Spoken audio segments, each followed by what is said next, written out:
Queridos amigos y camaradas del Frente Invisible, bienvenidos un día más a nuestro programa en Canal de MP. Agradecer al equipo técnico que permite la edición del programa y agradecer a Santiago Martínez, que está aquí con nosotros como siempre. ¿Qué tal, Santiago? Muy buenas. Muy bien, recién llegado de las estrellas. Sí está. Sí, no os obligáis a nadie. Estrellarse. La cara rara esta que tengo es por algo, ¿no? Estoy así un poco Eh, pálido.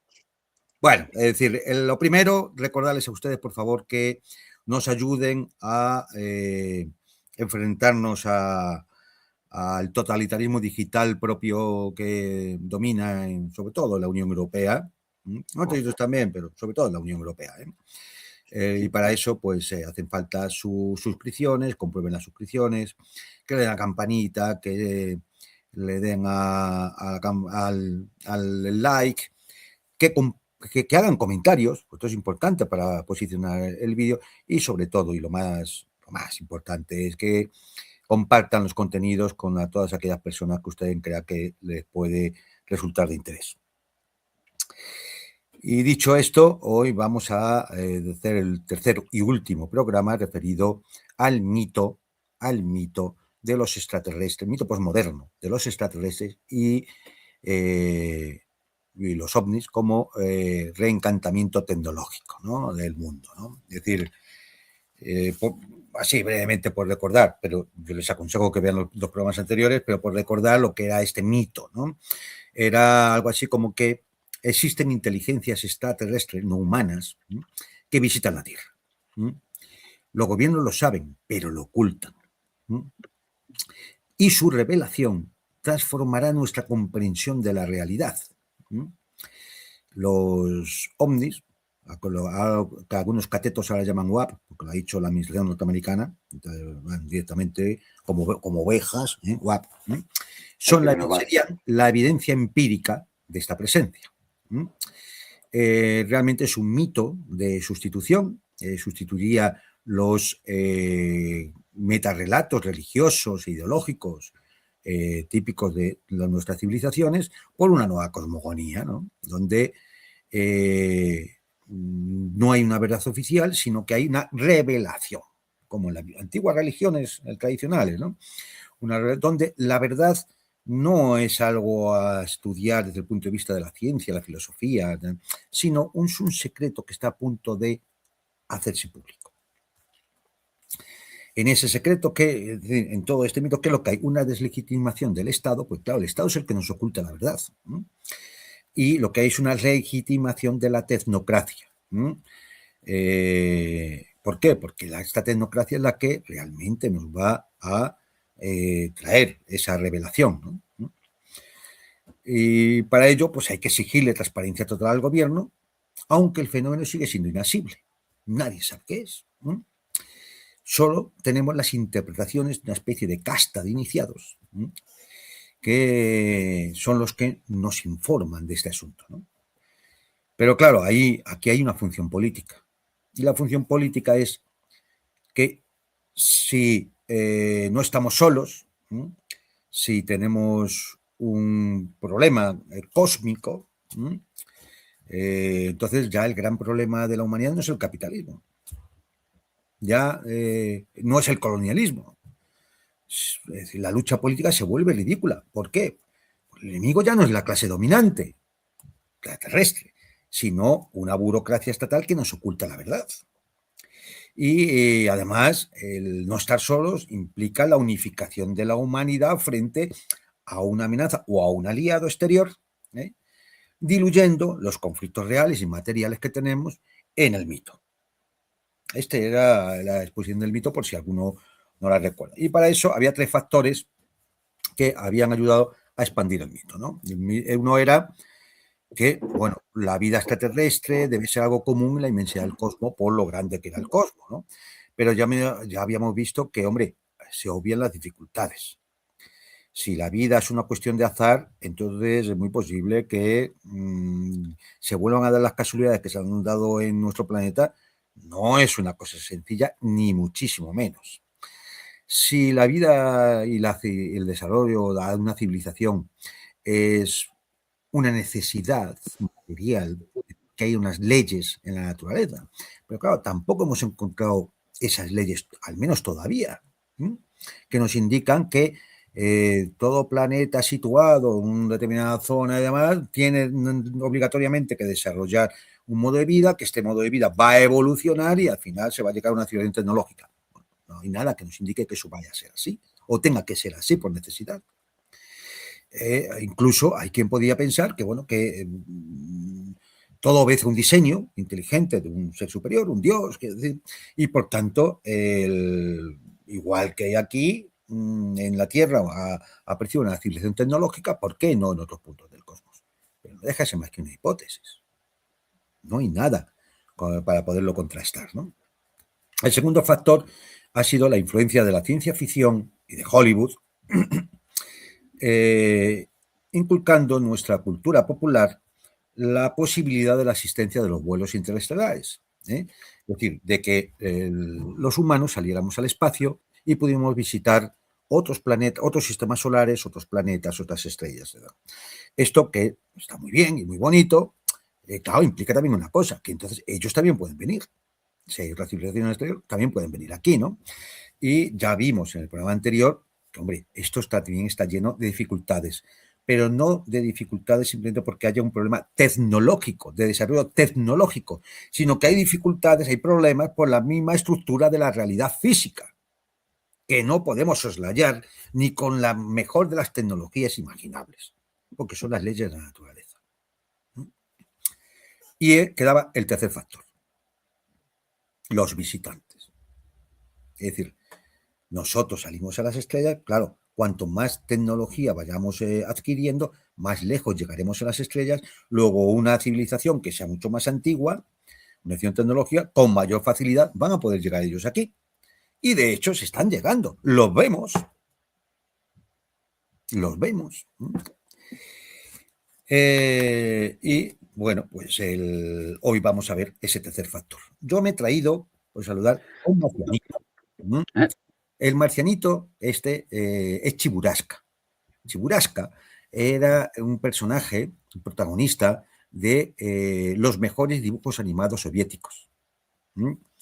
Y bueno, incluso en español, pueden ver ustedes en YouTube, cazar algún vídeo de estos dibujos animados que efectivamente son bondad absoluta.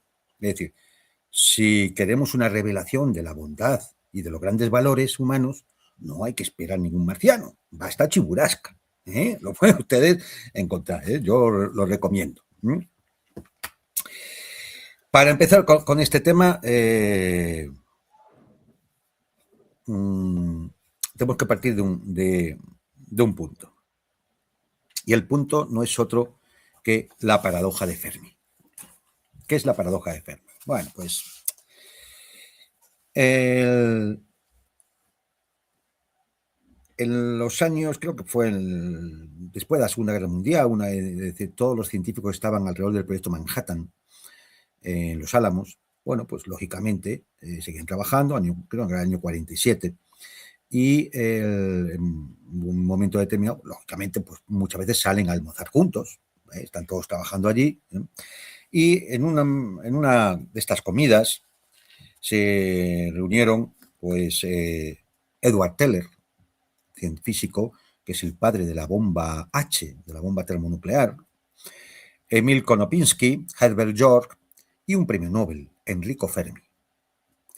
Y claro, estaban discutiendo sobre la posibilidad de que alienígenas extraterrestres visitaran la Tierra en aquello que se había puesto más o menos de moda a partir del año 47, que eran los platillos volantes.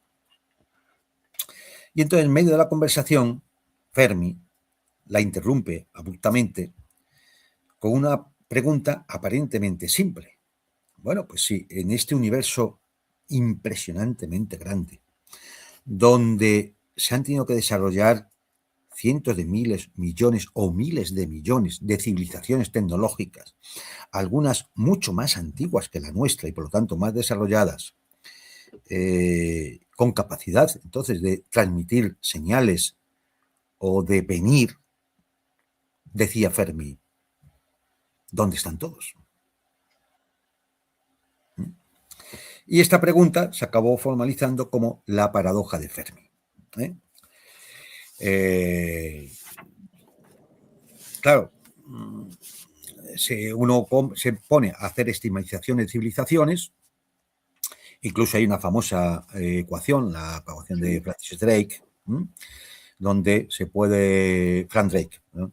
Donde se puede hacer estimaciones, por supuesto, absolutamente especulativas, porque de muchas de las variables de la ecuación de Drake no sabemos realmente su magnitud, pero se puede especular, ¿no? Entonces, hay quien haciendo aplicaciones modestas, pues decía, bueno, si en el 1% de los planetas surgió la vida y en el 1% de esos casos la vida alcanzó un nivel de inteligencia similar al humano, el universo observable contendría como 10 cuatrillones de civilizaciones inteligentes.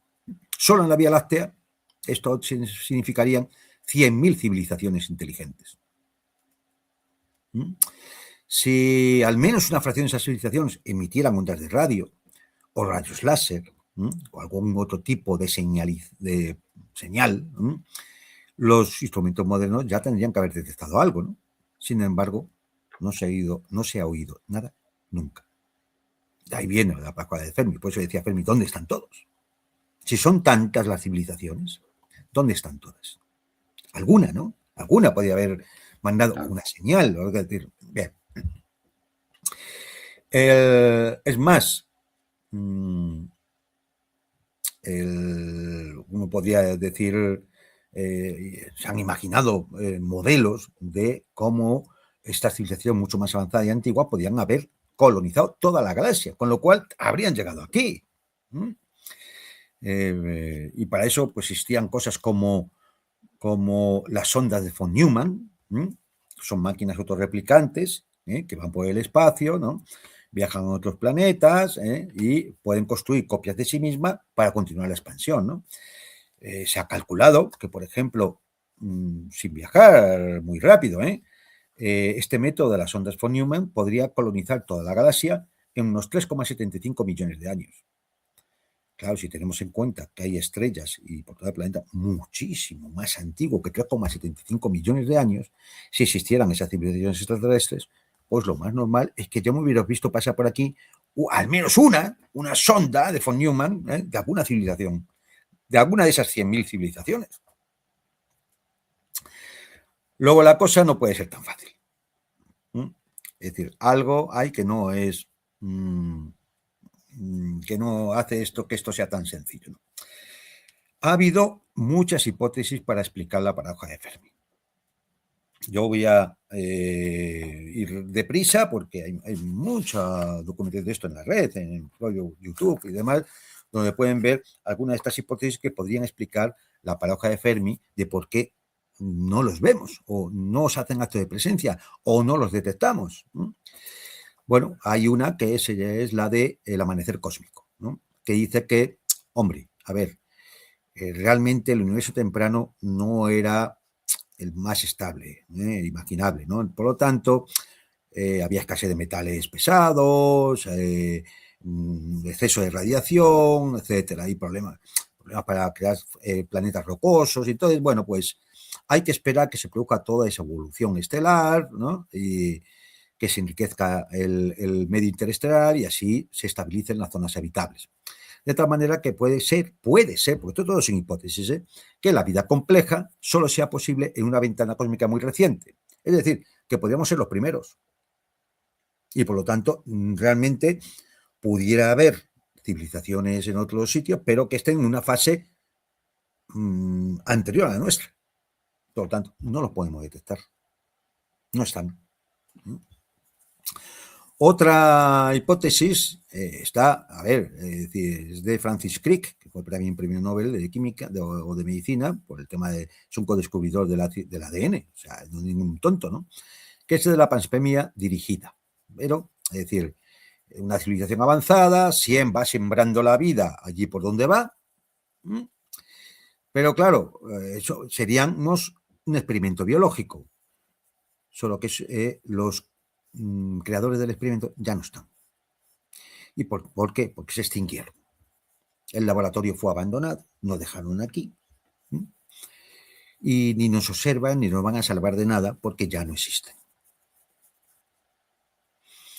Otra hipótesis, claro, es decir, todas, como observáis, todas tremendamente especulativas. O sea, no hay nada para sostener esto. Es decir, es lanzar una hipótesis que pueda aplicar la paradoja de Fermi.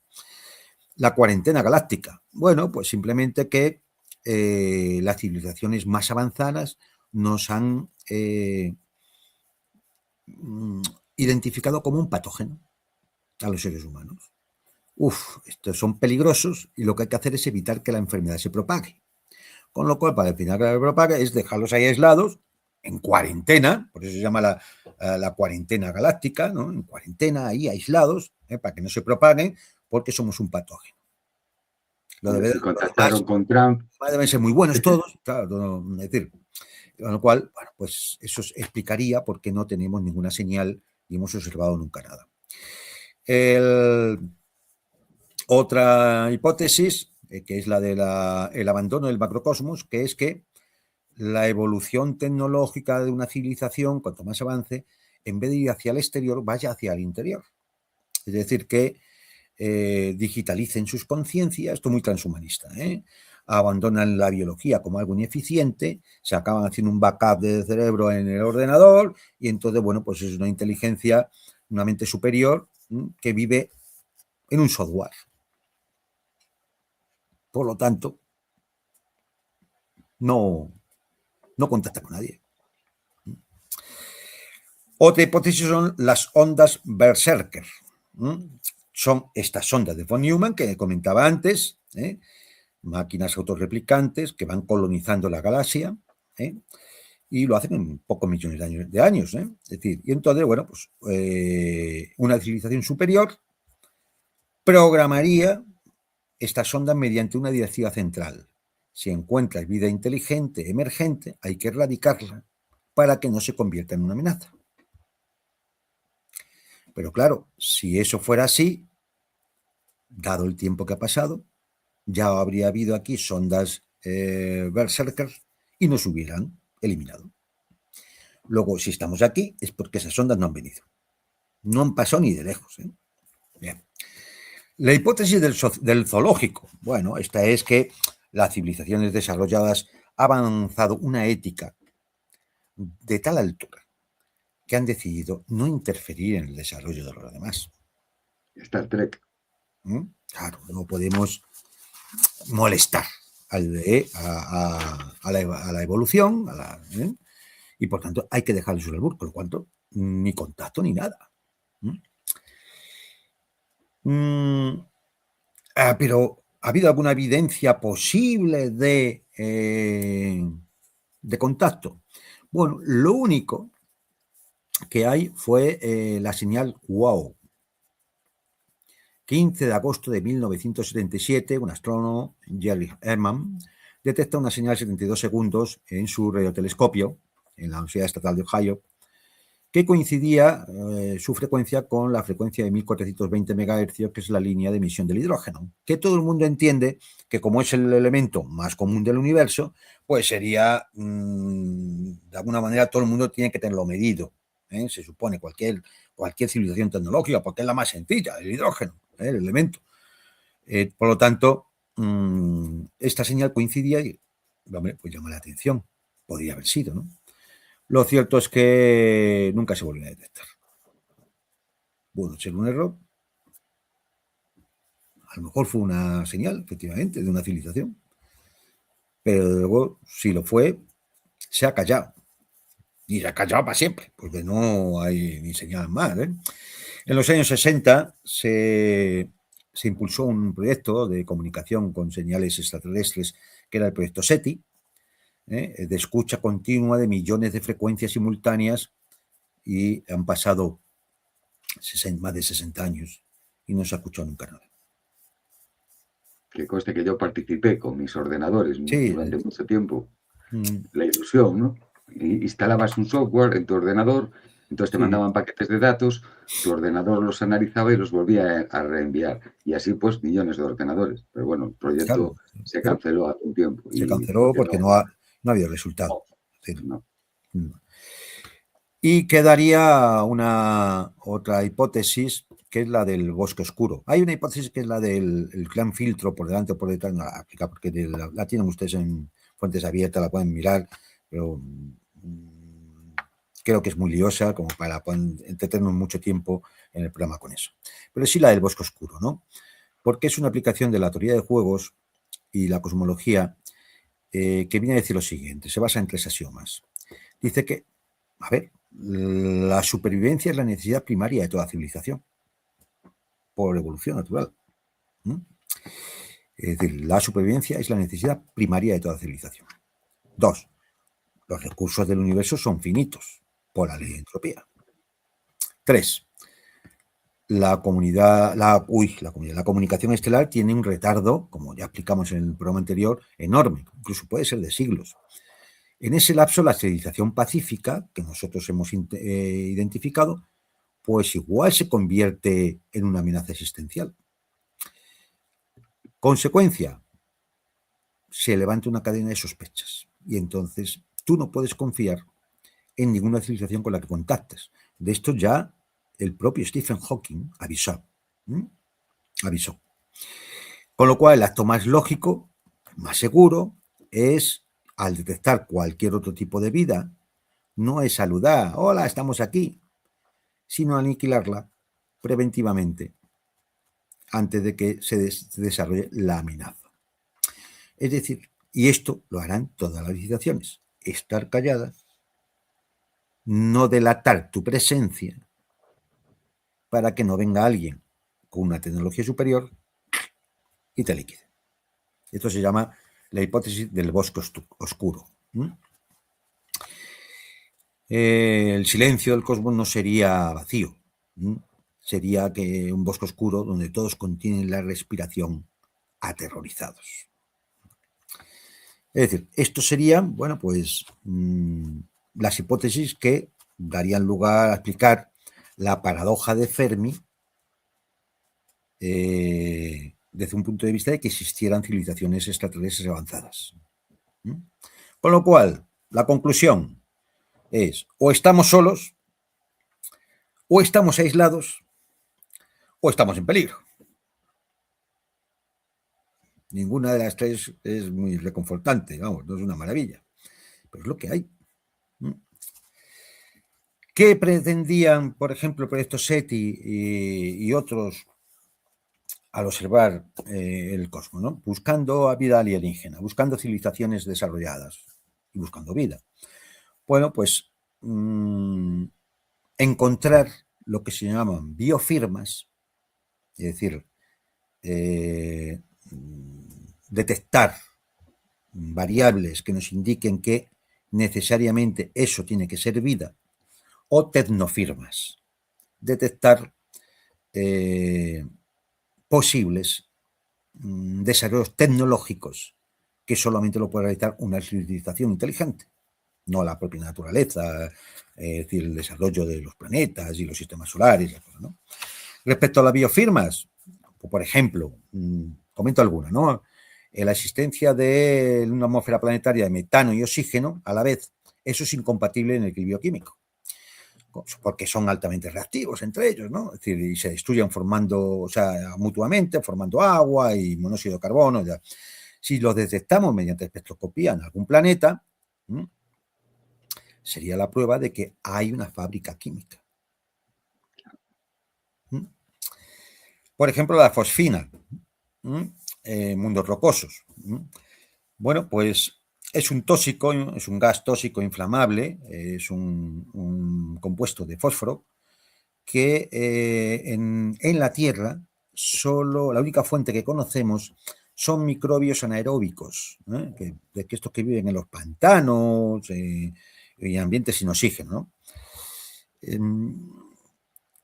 En el caso de que se encontrara en algún sitio, podría ser la firma de algún tipo de vida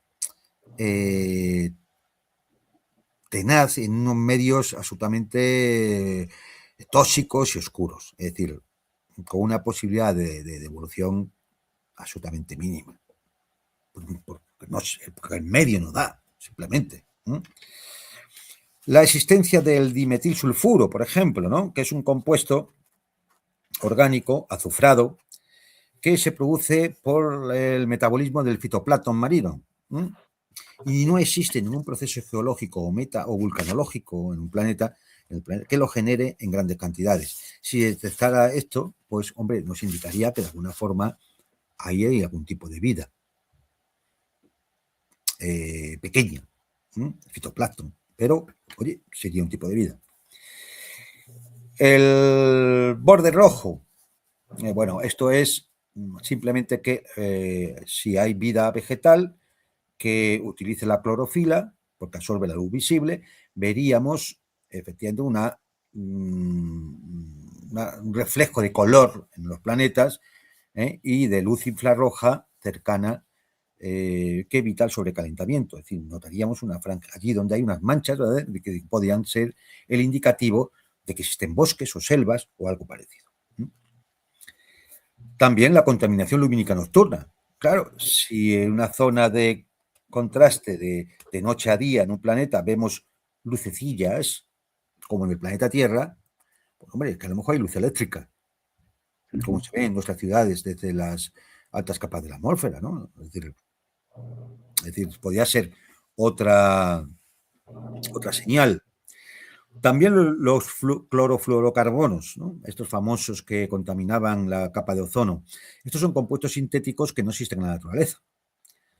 Son gases de efecto invernadero que se pueden acumular en la atmósfera durante mucho tiempo, y entonces, si los encontráramos, indicaría que existe una industrialización en ese planeta para producir esos compuestos, ¿no? Y finalmente, tengo señalado aquí que se detecten isótopos de plutonio o tritio, porque son isótopos de vida media muy corta a escala geológica. Es decir, no se forman en cantidades detectables por procesos estelares o geológicos normales. Si se detectan, es que ha habido detonaciones termonucleares. Y entonces indicaría la existencia de una civilización avanzada que ha desarrollado mecanismos de nucleares. Bien, hasta hoy no se ha observado ninguna biofirma. Alguna falsa alarma ha habido, pero ninguna biofirma.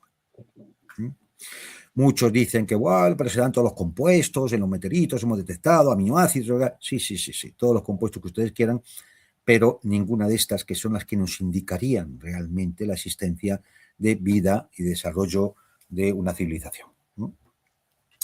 Las tecnofirmas, bueno, se han especulado con algunas de ellas, ¿no? Pues que existiera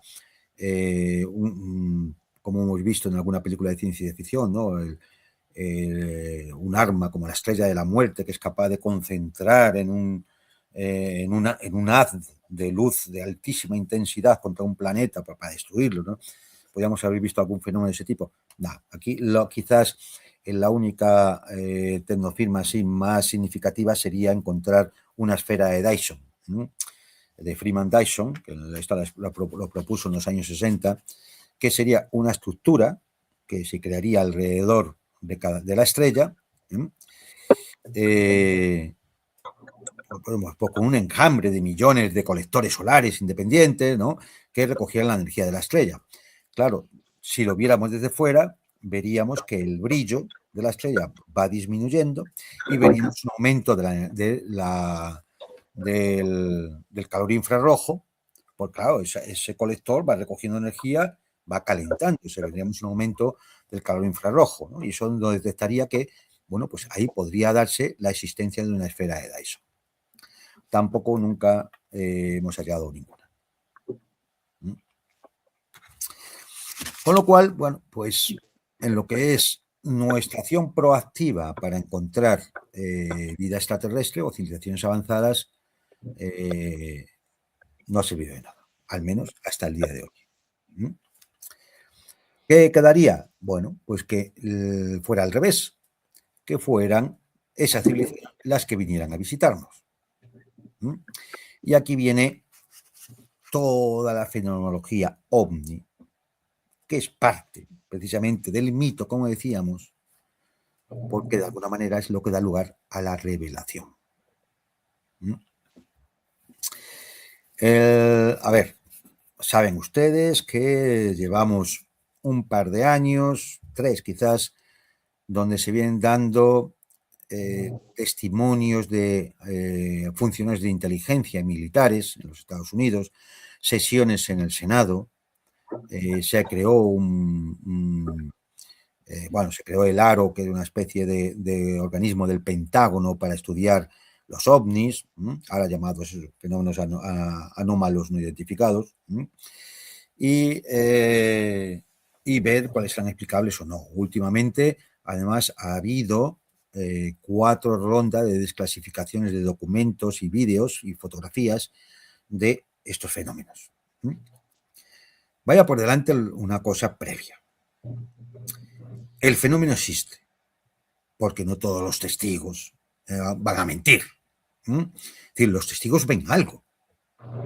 Y además algo que, generalmente les impacta.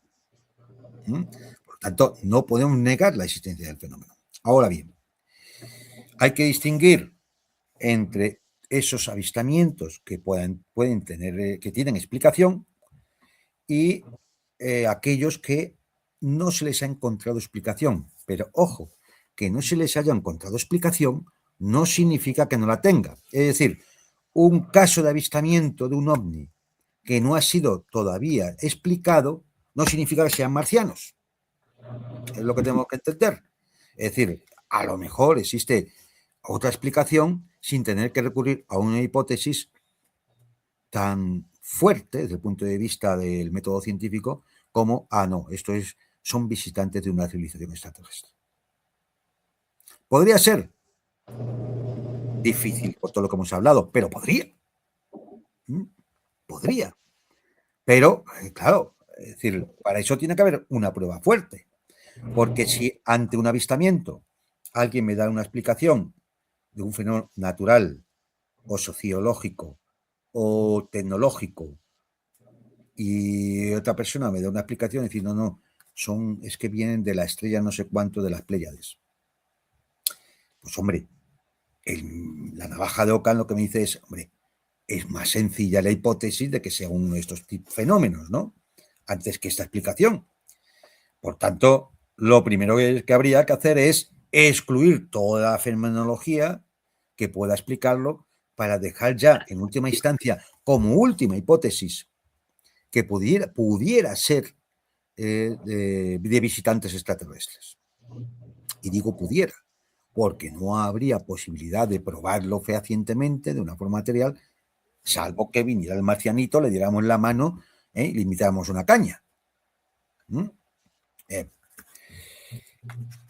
A ver, la mayoría de los casos de los avistamientos, después de prácticamente 80 años, del 47, 60 años. Después de 60 años de avistamientos, OVNI, de Proyecto SIN, Proyecto Libro Azul, etcétera, hasta llegar al día de hoy, el de la desclasificación por Donald Trump.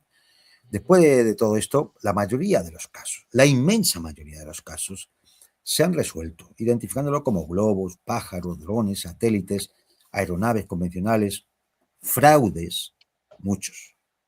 Fraudes, muchos.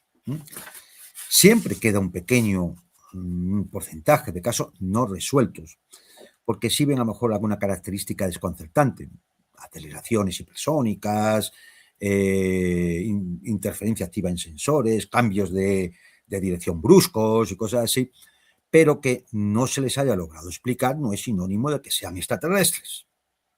Es decir, apliquemos la razón científica, Una cosa no indica la otra, Que no se pueda explicar, no lo hemos logrado explicar, no significa que sean extraterrestres, que es lo que suelen hacer toda la magufada que se dedica a este tema. Vale. Hipótesis que podrían explicar muchos de estos avistamientos. Vamos a repasarlo también. No quiero extenderme en exceso hoy, ¿no? Pero vamos a repasarlo también para que ustedes vean que efectivamente, oye, hay cada avistamiento, cada caso, hay que investigarlo muy bien. Porque que son muchas las razones por las cuales podemos detectar algo que no entendemos, no comprendemos o nos impacta, pensar que es una nave extraterrestre y no lo es. Por ejemplo, las tecnologías humanas secretas. Es decir, puede que muchos de estos ovnis simplemente sean tecnologías clasificadas, porque tengan una utilidad militar, por ejemplo, y que sean propias del país donde se desarrolla esa tecnología o de una potencia rival. Vamos, por ejemplo, que alguien que tiene un avistamiento en California, pues ¿quién dice que no es chino? Puede ser una tecnología china, no conocida y secreta, o rusa. Y lo mismo puede decir a la inversa. Sabemos de la existencia de programas ocultos de gobiernos y de contratistas militares que han desarrollado y desarrollan prototipos de avanzada tecnología militar. Ahí venía, por ejemplo, todas las aeronaves no tripuladas, los sistemas de propulsión exóticos que se prueban, nuevos motores, los enjambres de drones, etcétera, etcétera. Y esto se prueba en secreto. Por tanto, muchos de esos avistamientos perfectamente podían ser estos prototipos. También tenemos que tener en cuenta la guerra electrónica avanzada, una cosa que se llama el radar spoofing. Bueno, estos son ilusiones generadas por sistemas de guerra electrónica. Lo que se hace es una suplantación de señal y que lo puede hacer un adversario de un país determinado e inyecta señales falsas en los radares enemigos para confundir. Por ejemplo, los Iskander rusos, cuando caen, proyectan 8 o 9 Iskander. En el radar ven 8 o 9, pero solo hay uno. Claro, pero fíjate que eso es un misil que lleva un objetivo, pero puede ser un dron de reconocimiento o un avión de reconocimiento. Quiero decir que la tecnología la hay, es a lo que voy. Claro. No, vamos, esto, es decir, ya desde la Guerra Fría se estaban desarrollando dispositivos de este tipo de tecnología. Sistemas autónomos también de una potencia rival, como hemos dicho, ¿no? Es decir, que, bueno, sean sistemas de tecnología de vigilancia o perturbación no tripulada de potencias adversarias. Esto, es decir, hay que tenerlo en cuenta. Luego están los fenómenos naturales. Aquí no nos podemos entretener mucho con ello porque es que nos vamos a las 3 horas de programa. Por empezar, hombre, pues uno muy curioso, las luces de terremoto. Bueno, esto es decir, se está estudiando cómo la tensión tectónica en las rocas de la corteza terrestre, cuando rozan y demás, que producen efectivamente las ondas sísmicas, también liberan cargas eléctricas. Y esas cargas eléctricas pueden crear esferas o columnas de plasma luminoso cerca del suelo, donde están las placas, o en la atmósfera baja. Muchos de, claro, esas bolas de plasma, esas columnas de plasma, pueden ser identificadas con fenómenos no identificados y el magufo de turno inmediatamente lo adjudicará a los marcianos. Esto también, es decir, ya hay casos comprobados que ha ocurrido esto. Como de todos los fenómenos naturales que voy a citar. Ya ha habido casos comprobados que ha ocurrido esto. Y algunas veces con testigos muy cualificados como pilotos comerciales, pilotos de aviones, radaristas, controladores aéreos. Por ejemplo, las nubes lenticulares. Esas nubes que tienen forma de platillo o de disco, a veces incluso con capas apiladas. Bueno, pues que además muchas veces tiene una aparente inmovilidad, incluso cuando hay gran viento intenso, ¿no? Que parece que desafían el comportamiento esperado, ¿no?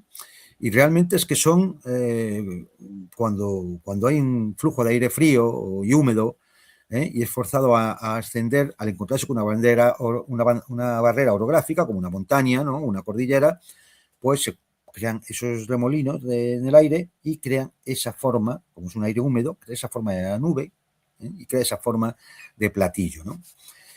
Que además pueden presentar bordes claramente nítidos, es decir, como si tuvieran un aspecto sólido y metálico.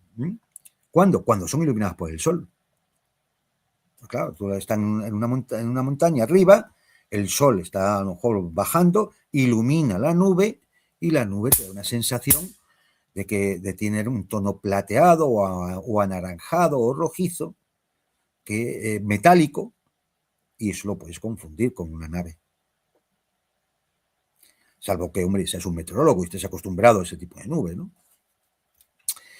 Las nubes estratosféricas suelen ser nacaradas, también llamadas madreperla. Bueno, estas ocurren entre 15 y 25.000 metros de altura, generalmente en latitudes polares, en el invierno, cuando las temperaturas en la estratosfera descienden y permiten la formación de cristales de hielo. Aunque la atmósfera esté seca, permite la creación de esos cristales de hielo. Entonces se produce un mecanismo que se llama iridiscencia. Esos minúsculos cristales de hielo, cuando el sol está muy bajo ya, que va a ocultarse, tú ya casi no lo ves, casi no hay luz solar, pero en la altura de la atmósfera sí hay luz solar todavía. Pues como la Tierra es redonda, no plana, cuando se oculta el sol, se va ocultando el sol, claro, nosotros ya vemos, se ha ocultado el sol ya, ¿no? Pero la luz del sol sigue todavía alumbrando en la capa alta de la atmósfera. Y entonces alumbra estos cristales de hielo y se sufre una difracción, porque son cristalitos, la difracción de la luz, y eso hace que la luz se separe en colores y veamos una iridiscencia intensa en colores rosa, verde, azul o violeta, generando unos efectos ópticos sospechosos. Tienen un brillo intenso, tienen colores, son diferentes a cualquier nube normal y como tienen esa apariencia moteada y luminosa, se pueden confundir con una nave nodriza de la cual están saliendo pequeños vehículos que tienen otro color. También existen las nubes noctilucentes, ¿no? Que son las más altas de la atmósfera terrestre, a 76-85 kilómetros de altitud, también formadas por cristales de hielo, que se juntan alrededor de motas de polvo, de partículas de polvo. Solo son visibles cuando el sol también está ya muy bajo, entre 6 y 15 grados por debajo del horizonte, y como la troposfera donde estamos nosotros ya está oscura, pero estas nubes en altitud sí reciben luz solar directa, ¿no?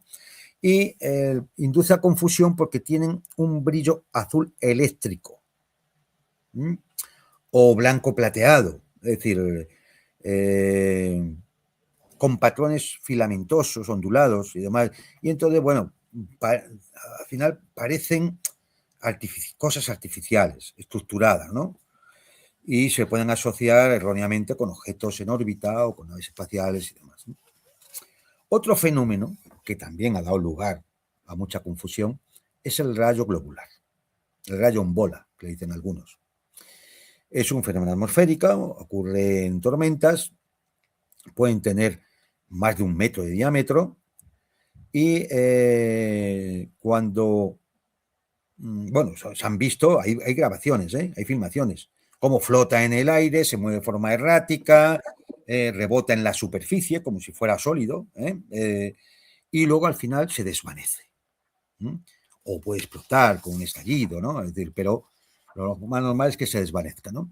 Bueno, pues esto se produce generalmente en las tormentas, porque se vaporizan minerales de silicio del suelo. Se vaporizan y entonces se crea una bola de plasma que, confinado por campos electromagnéticos generados por la propia descarga eléctrica, pues queda ahí confinado, la bola, y empieza a moverse, creando esa sensación de platillo volante. Apariencia esférica, luminosidad brillante, movimientos erráticos impredecibles. Incluso alguno puede pensar que eran movimientos inteligentes, para no ser detectado, para escaparse, lo que fuera, ¿no? Y esto ha dado lugar a muchas confusiones. El fuego de San Telmo, este es otro. El fuego de San Telmo es una descarga eléctrica luminiscente continua que se produce alrededor de objetos puntiagudos, por ejemplo, los mástiles de los barcos o las alas de los aviones, en los picos de las alas de los aviones. Es un campo eléctrico que ioniza las moléculas del aire, creando un plasma frío. Y la energía de ese plasma se libera en forma de luz visible, generalmente de color azul o violáceo, muchas veces acompañada de un zumbido. Y claro, si esto ocurre en las alas o en las hélices de un avión, pueden parecer llamas o luces estáticas que se mueven con el avión. Y un piloto que seguramente lo viera la primera vez que lo viera, seguramente quedaría confundido, porque lo único que ve es un objeto luminoso que va volando con él. Los parhelios. Bueno, ¿qué son los parhelios? Es un halo que aparece con uno o dos puntos brillantes y muy coloridos a la izquierda y derecha del Sol, aproximadamente cuando éste está a la altitud de 22 grados. ¿Por qué ocurre esto? Por refracción de la luz solar cuando pasa a través de cristales de hielo hexagonales que están en las nubes altas, los cirrostratos, un tipo de nube, y entonces esos cristales actúan como prismas. La luz se difracta y entonces, bueno, pues tú ves a un lado y a otro del Sol, ves unas luces brillantes, incluso cuando el Sol se ha ocultado, como sigue produciéndose el fenómeno, tú puedes llegar a ver esas luces y parece como si despegaran, es decir, moviéndose a lo largo del horizonte. Y esto puede durar también a importantes confusiones. Los pilares de luz, otro fenómeno, son columnas de luz verticales que se extienden por encima o por debajo de una fuente de luz, por ejemplo el Sol, la Luna, o incluso luces artificiales humanas de las ciudades y demás. ¿Cómo se forman? Por reflejo de la luz en las caras planas de cristales de hielo hexagonales también. Y entonces, claro, un pilar de luz sobre una ciudad puede ser malinterpretado como un foco o rayo vertical de origen desconocido. De esto también hay fotografía y filmaciones en YouTube. Lo pueden comprobarlos y verlo porque son fenómenos muy curiosos, ¿no? A veces se pueden agrupar formando enjambres de columnas, como si fuera una flota de objetos superpuestos que van lanzando rayos hacia el suelo. Luego están los fenómenos atmosféricos de la alta atmósfera. Aquí hay unos cuantos, todos son descargas eléctricas a gran altitud, asociadas a tormentas, pero como generalmente quien los ve suelen ser pilotos en altura por encima de las tormentas, claro, es decir, tú lo que ves es un fenómeno en un sitio donde no está la tormenta, puede estar a kilómetros o muy debajo del avión, ¿no? Es decir, y bueno, pues tenemos los duendes, destellos rojizos y difusos, con filamentos destellantes y descendentes, azulados, altitud de 50 a 90 kilómetros, duran muy poco, pero pueden tener una longitud, un ancho de hasta 50 kilómetros. Quien lo confunda con una nave dice, he visto una cosa, vamos, lo que viene ahí, la guerra de los mundos. Los chorros azules, los blue jets, bueno, son conos de luz azul muy intensa que surgen del tope de las nubes de tormenta hasta los 100 kilómetros de altitud. Perdón, hasta unos 50 kilómetros de altitud. Color azul intenso, por eso se llaman así, forma cónica, como una eyección, que puede confundirse con una nave saliendo disparada verticalmente. Luego están los elfos. Los elfos son también anillos de luz roja que se expanden muy rápidamente, que alcanzan cientos de kilómetros de diámetro y se producen en la atmósfera a 100 kilómetros de altitud. Son casi prácticamente invisibles al ojo humano, pero los instrumentos y los satélites, cuando ven un anillo de esos expandiéndose a velocidad lumínica, sí que cogen la firma, lo detectan. Y puede dar lugar a un eco en radar falso. Otros fenómenos son más normalillos, estos son fenómenos más raros, ¿no? Como son la inversión térmica, por ejemplo, cuando una capa de aire cálido está sobre una capa de aire frío en la atmósfera, ¿no? Y entonces esa diferencia de densidad crea un gradiente o índice de refracción y la luz se refracta, se desvía, creando, bueno, pues creando una sensación rara, ¿no? Es decir, hay algo ahí que vemos extraño, ¿no? En las inversiones térmicas. O la famosa fata morgana. La fata morgana es un espejismo distorsionante, porque puede elevar, alargar, invertir o apilar objetos que están en el horizonte. Barcos, islas, costas. Un barco normal puede transformarse en una torre rectangular que parece que flota en el espacio y que tiene un aspecto metálico. Es un barco. O espejismos astronómicos como, por ejemplo, un planeta o una estrella brillante. Esto ha pasado muchas veces con Venus, que es muy brillante, cuando cerca del horizonte, al ser observado a través de estas capas, empieza a titilar, efectivamente, y a cambiar incluso cambiar de forma por el efecto de la capa atmosférica densa frente a la luz, ¿no? Incluso puede difractar y partirse en varios puntos de luz, moverse aparentemente de forma errática. Entonces, claro, puede dar la sensación de un objeto con luces que cambia de color y que se mueve, situado más allá del horizonte. Puede haber una confusión. Los bólidos y meteoros, los meteoritos, pues también. Los bólidos son meteoros que se deslizan, cruzan el cielo, pueden fragmentarse y dejando una estela brillante y pueden dar lugar a confusión, ¿no? ¿Por qué? Pues porque uno percibe un movimiento aparentemente de un bólido como el de un objeto cercano, no como una cosa que está muy lejana. Brilla tanto y demás que lo ves como si fuera una cosa cercana. Y esa ilusión de cercanía hace que un testigo reporte un objeto de un tamaño como de un coche, por ejemplo, sobre unos árboles, cuando realmente está mucho más lejos. Pero tienes esa ilusión de cercanía. Por último, el efecto autocinético, que ocurre cuando estamos en condiciones de oscuridad total y no tenemos puntos de referencia. Un punto de luz estacionario puede darnos la sensación en nuestra retina que se mueve erráticamente. Simplemente, ¿por qué? Pues porque nosotros tenemos una serie de micromovimientos involuntarios en el ojo. Son movimientos, se llaman sacádicos. Yo esto no lo sabía, lo tengo que haber estudiado ahora, es decir, una cosa rarísima, ¿no? Bueno, pues tenemos esos micromovimientos. Y como no podemos fijarnos, el cerebro no puede fijarse en un punto de referencia, no hay contexto, entonces interpreta incorrectamente el objeto moviéndose. Por esos micromovimientos.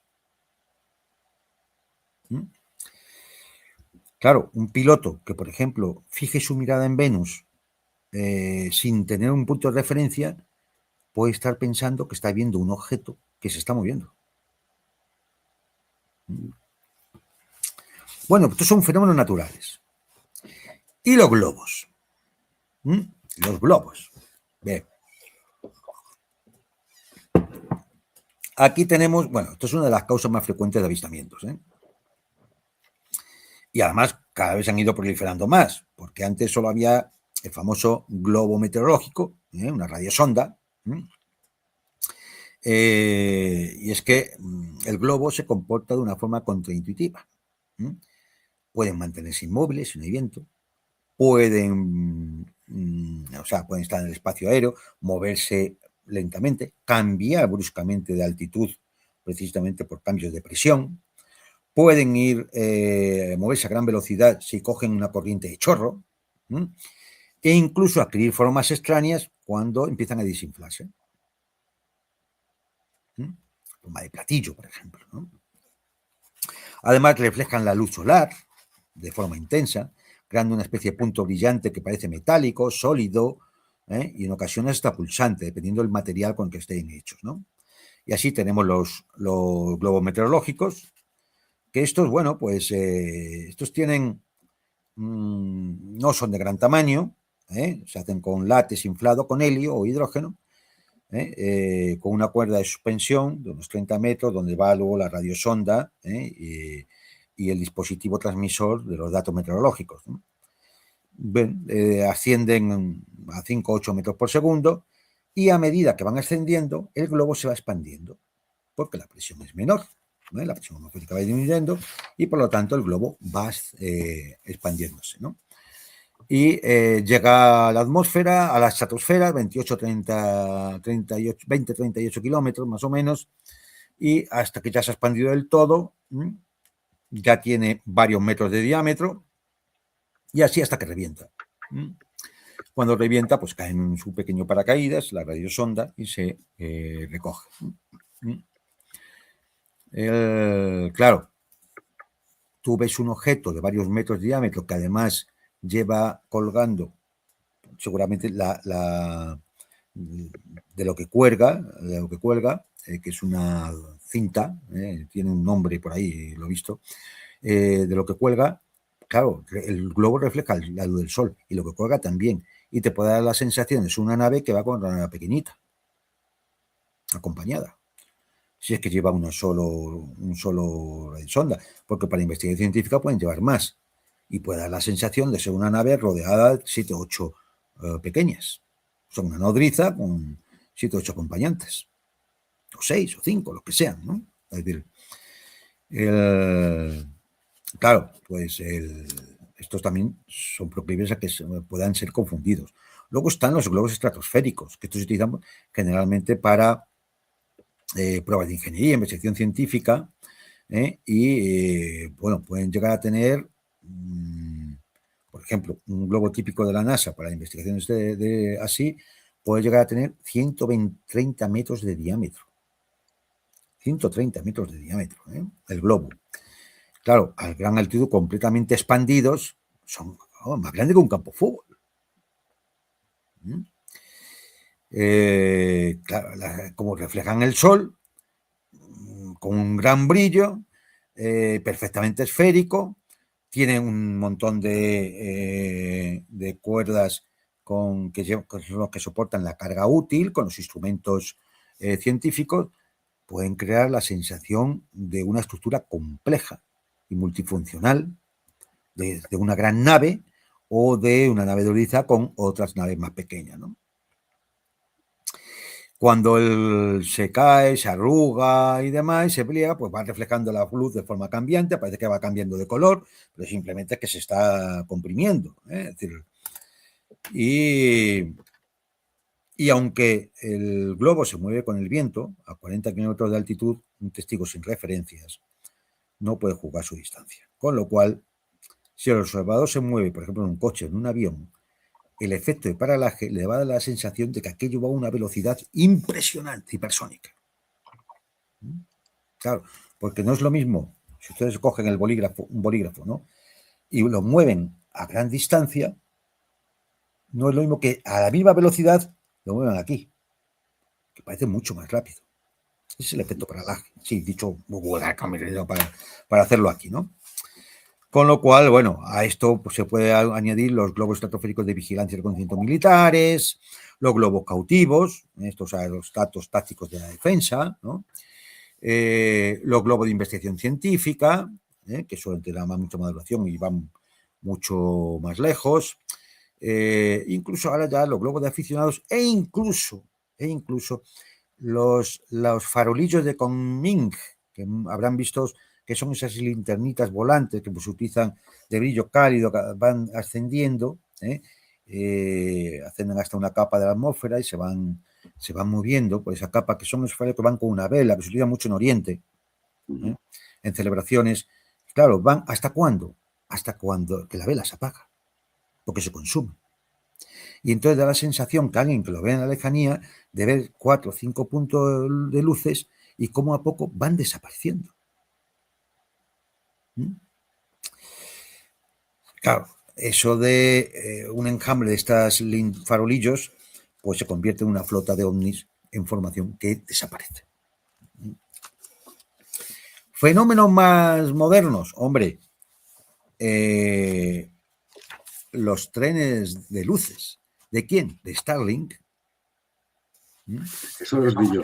Eso sí que los vi. Sí, yo también los he visto, también los he visto, sí.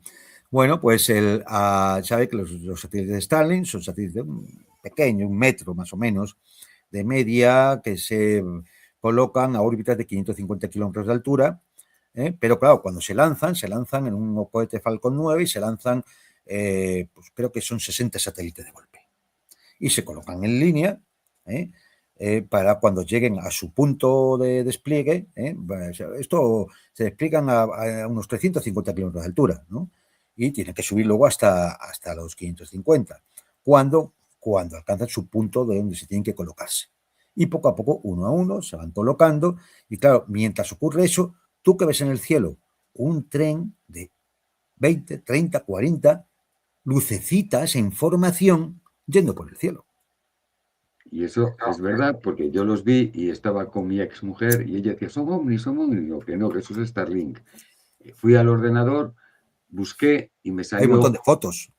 No, incluso me salió un mapa de la atmósfera terrestre que nos rodea, donde están posicionados todos los satélites que hay en órbita y precisamente en esa zona pues apareció un lanzamiento de Starlink.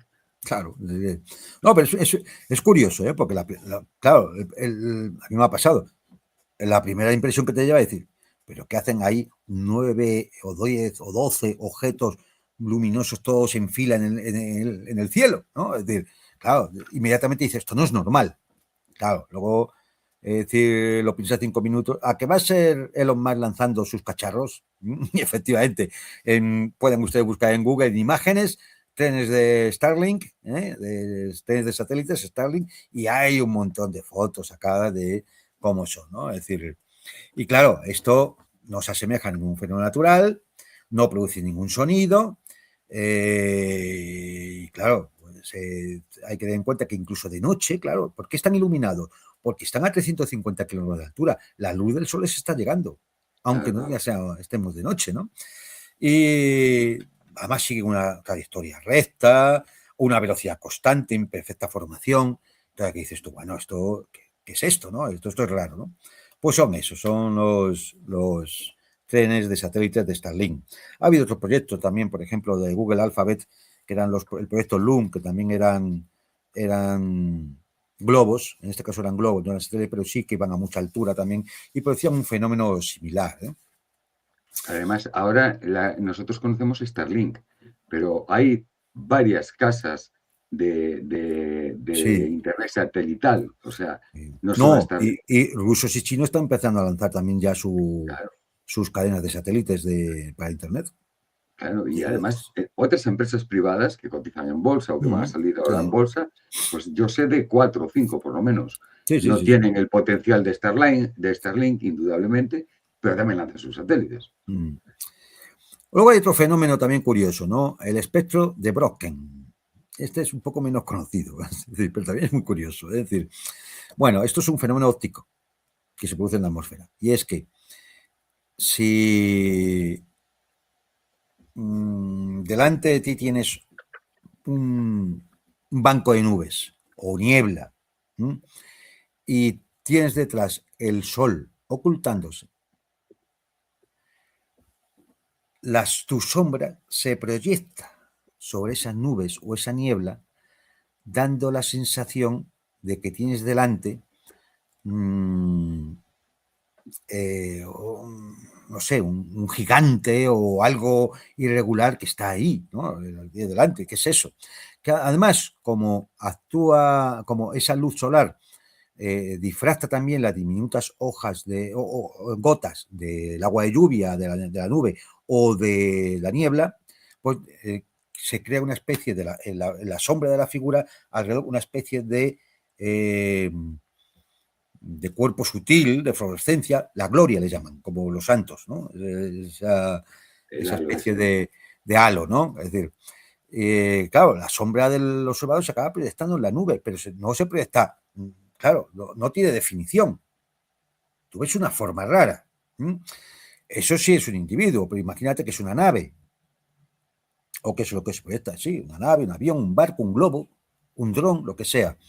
Pues claro, la sombra va a aparecer distorsionada, alargada, sin bordes nítidos, pudiendo adquirir una forma triangular o irregular, y el movimiento propio de la niebla o de la nube hace que la sombra se mueva de forma extraña, dando lugar a ese, vamos a llamarlo, espectro o espejismo, que se llama así. Lo de Brocken viene porque esto es muy común en una montaña llamado Pico Brocken en Alemania, donde este es un fenómeno bastante habitual, ¿no?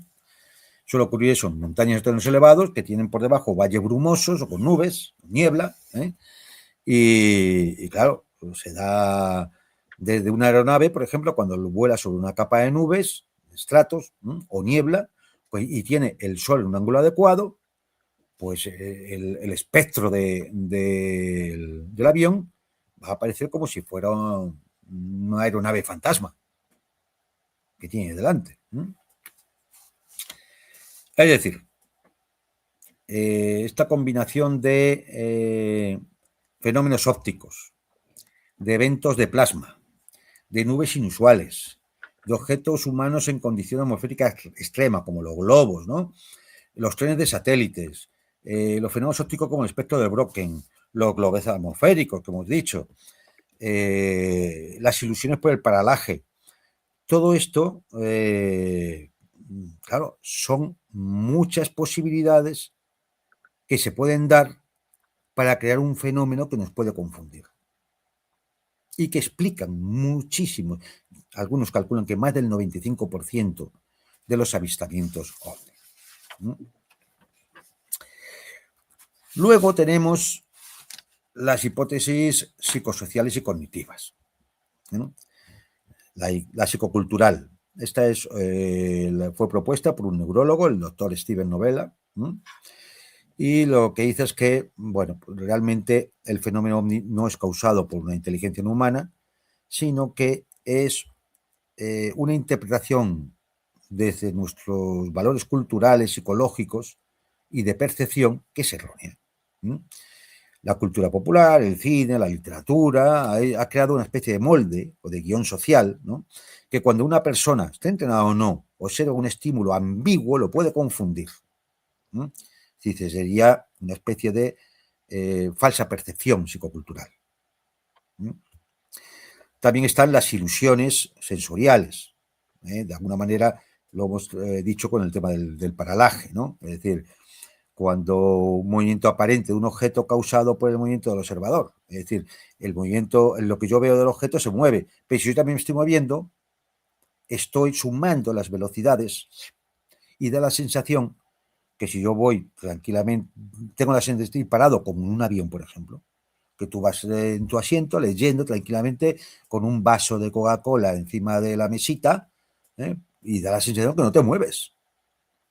Y entonces si pasa algo, que puede pasar, por ejemplo, a 700 kilómetros por hora, como tú llevas además 800, sumas y te da la sensación de que viene algo a toda leche.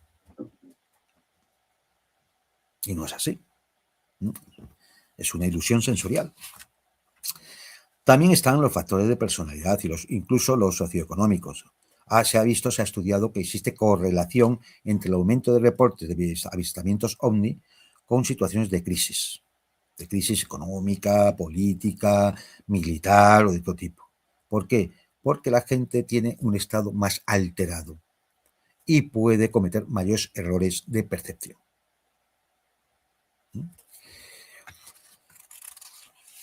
Bueno, esto serían todas las explicaciones más o menos científicas. Luego están las hipótesis que no puedes negar porque son puras hipótesis, habría que contrastarlas, ¿no? Pero que realmente, digamos que tienen una alta extrañeza, para que no vamos a equivocar. Por ejemplo, la criptoterrestre o ultraterrestre. Es decir, aquella que dice que hay una civilización muy avanzada que vive en la Tierra, entre nosotros, está oculta, no sabemos si debajo tierra, debajo de los mares, de los océanos, debajo de la Antártida, ¿no? Como decían que se habían ido los grandes prebostes alemanes al finalizar la Segunda Guerra Mundial, no sé, y que bueno, pues como son tan mucho más avanzados, pues de vez en cuando se dejan ver, y los vemos, no sé, pues saldrán de paseo, o a dar una vuelta, o a vigilar cómo está la cosa por aquí fuera, qué pasa en el Golfo Pérsico y estas cosas, ¿no? Es decir, evidentemente, bueno, pues podría ser a estas alturas, yo creo que lo podríamos racionalmente desechar. Luego está la hipótesis interdimensional, que sugiere que los ovnis no viajan a través del espacio interestelar, sino que son entidades u objetos que se mueven a través de dimensiones paralelas que existen, ¿no? Una especie de metarealidad que aún no comprendemos. Claro, estas dimensiones físicas no pueden ser, porque tenemos claramente en los modelos que funcionan en la física actual, claramente sabemos que estamos en un universo de 4 dimensiones casi plano, de geometría casi plana, es decir, de geometría de Riemann, pero muy extendida. ¿Pueden existir otras dimensiones? Sí, es muy posible. De hecho, se trabaja científicamente con modelos de hasta 10 dimensiones. ¿Dónde están estas otras 6 dimensiones? Enroscadas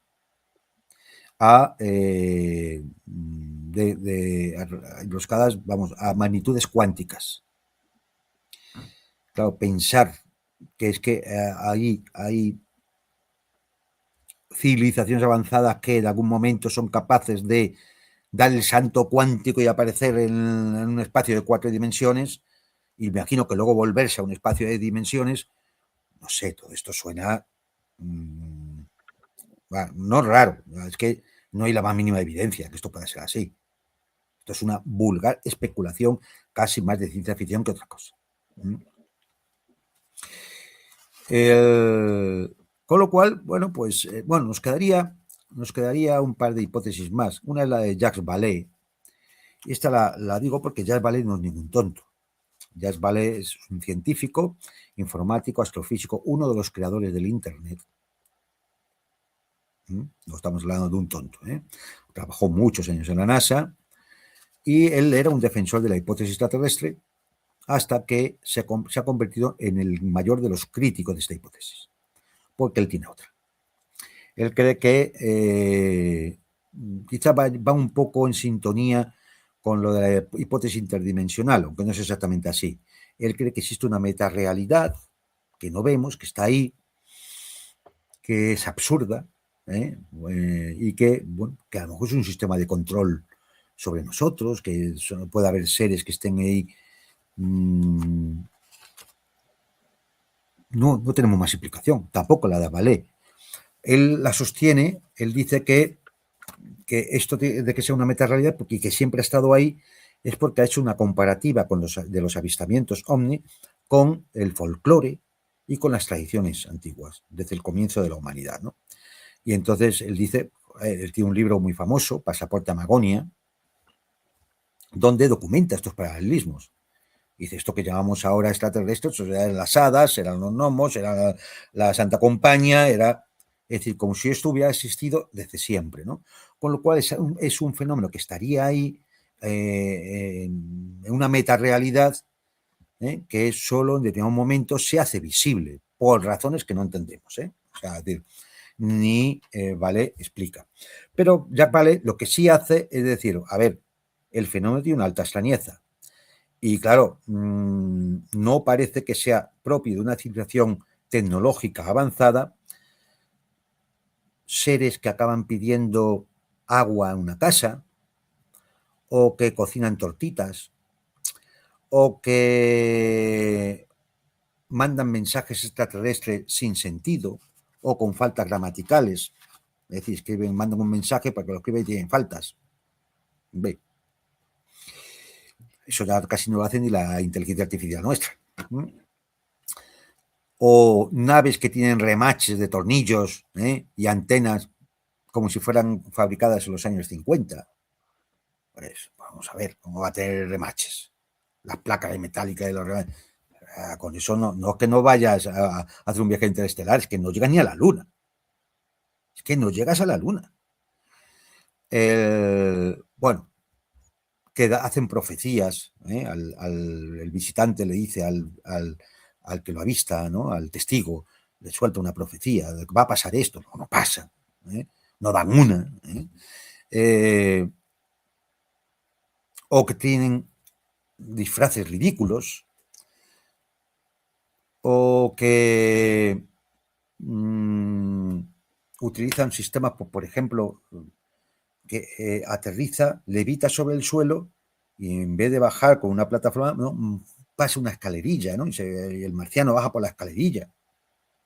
Vamos, de una tecnología muy avanzada no parece. Es que eso ya no ocurre ni en los aparatos terrestres, ¿no? Entonces, o por ejemplo, la descripción de los humanoides que se ven. Creo que había un catálogo por ahí de más de 100 tipos de humanoides, desde los altos y rubios hasta los grises, ¿no? Estos de los ojos rasgados y cabezones, entre media de todo. ¿Qué pasa? Que, es decir, yo hacía broma a Santiago el otro día y digo, es como si vas al bar de la Guerra de las Galaxias, que están allí todos concentrados tomándose sus carajillos, y los citas a todos, oye, que hay un planeta muy cachondo, ¿no? Que pase a daros una vuelta por allí, ¿no? Y claro, todos los del bar de la Guerra de las Galaxias, cada uno de su padre y de su madre, con una forma cada uno cada vez más fea, pues acaban apareciendo por aquí. Lógico no es, ¿no? Esto no cuadra bien, ¿eh? No cuadra bien. Además, las imágenes de Hollywood de los extraterrestres inducen a cuando la gente cree que los ve, yo no voy a decir si son o no son, pero ellos creen que los ven, los induce a verlos como son en las películas, indudablemente. Claro. Por eso digo que al testigo hay que creerle, porque él ve algo. Claro, indudable. El tema es qué es lo que está interpretando y cómo podemos explicarlo. Y evidentemente, pues eso, la hipótesis extraterrestre es una que simplemente sirve para la consolidación del mito. Ya iremos ya al cierre con el tema del mito, ¿no? Hay una hipótesis más que tiene que ver con la filosofía tradicional y con la teoría de los arquetipos y el consciente colectivo de Carl Gustav Jung, ¿no? Que viene a decir algo así como que, bueno, pues son fenómenos ópticos que se originan en estados superiores o niveles sutiles de la realidad, en el consciente colectivo, en momentos de decadencia espiritual y demás, como un signo de los tiempos. Esto también, evidentemente, si alguien pide una prueba científica, tampoco se le puede dar, al menos de momento.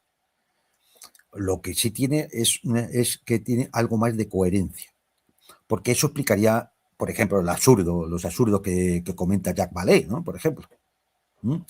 O la teoría de la distorsión, ¿no? De un español, precisamente, un tal Caravaca, que, es decir, bueno, pues que de alguna manera este fenómeno induce, no desconocido, induce al testigo a percibir en su mente culturalmente algo que él espera ver. No lo que ve realmente, sino lo que inmediatamente va a interpretar y espera ver. Sería casi más una cuestión o metafísica o antropológica. Por tanto, poco más podemos decir. Con lo cual, ¿qué ocurre ahora? Pues que después de 70 años de estar diciéndonos que esto eran globos, fenómenos naturales, espejismos, distorsiones, efectos del consciente colectivo, malas interpretaciones, prototipos secretos, etcétera, etcétera, etcétera, ahora nos vienen con que todo era verdad y se va a proceder a la gran revelación. En todos los cielos. A la culminación del mito. Los mismos que han estado clasificando esos documentos, censurándolos o dando explicaciones, elucubrando explicaciones, Los mismos son los que ahora dicen, no, ahora os vamos a contar la verdad. Han estado mintiendo 70 años, pero ahora el mentiroso, por alguna razón, te va a contar la verdad. Y entonces, pues, comienza el tema de una serie de héroes que empiezan a filtrar la información. Entonces hay senadores que, haciéndose eco de estos héroes, los llaman a comisiones al Senado de los Estados Unidos. Y entonces ellos declaran, y entonces dicen, esto hay que darlo a conocer al gran público, hay que desclasificar los documentos. Y entonces se produce una campaña para la desclasificación, y en esa campaña pues se hace un documental que vamos a poner el enlace, Santi, luego te lo envío para que lo pongas luego en la descripción del vídeo, para que lo vea todo el mundo. Yo recomiendo verlo, porque es muy esclarecedor. Yo recomiendo verlo. El documental se llama La Era de la Revelación. Y bien, pues ya ha habido 4 tandas de desclasificación de vídeos, fotografías y documentos que no aclaran nada, pero nada, Véanlos, están en la página oficial del gobierno de los Estados Unidos, me parece que es el Departamento de Guerra, creo que está en la del Departamento de Guerra, pero vamos, si lo ponen en Google, documentación de UAP desclasificados, y ahí tienen todos, tienen para entretenerse horas, no les va a aclarar nada. Y van a continuar con la desclasificación. Hubo un informe de la NASA también no hace mucho tiempo que decía que este era el mayor misterio de la historia y que había que dejar de estigmatizar a los testigos. No, vamos a ver, si quien ha estigmatizado a los testigos han sido ustedes. Si el testigo lo único que ha hecho ha sido contar algo que le ha pasado o que ha visto, nada más. Son ustedes los que tienen que estudiar, investigar y dar la explicación. No, claro, si aquí los que han estigmatizado a los testigos, llamándolos de todo, han sido ustedes los que ahora nos vienen a desclasificar los documentos y a decirnos la verdad. Ahora, ¿no? Bueno, pues llega eso, la era de la revelación.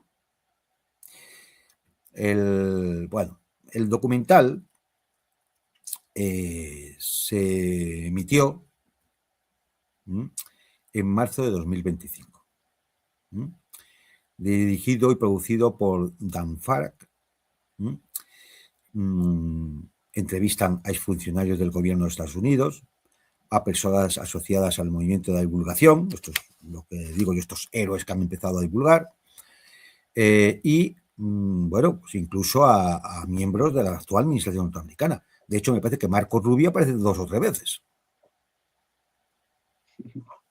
Aparece 2 o 3 veces. Pero me talla, ese te pita de extraterrestre. Claro. Entonces promueven, ahí salen, bueno, pues teorías sobre los materiales extraterrestres recuperados, los ovnis estrellados, programas secretos, bueno, hasta ya saben la forma en la que viajan estas naves. ¿Y saben cuál es? El motor de Alcubierre, del que hablábamos en el programa anterior. Es el de doblar el espacio-tiempo para que el espacio-tiempo sea el que provoque un movimiento mayor que la velocidad de la luz sin que la nave se mueva. Magnífico, ¿no? Es decir, bueno, hay que decir que este documental se produjo en secreto durante 3 años. Se comenzó a montar en 2021.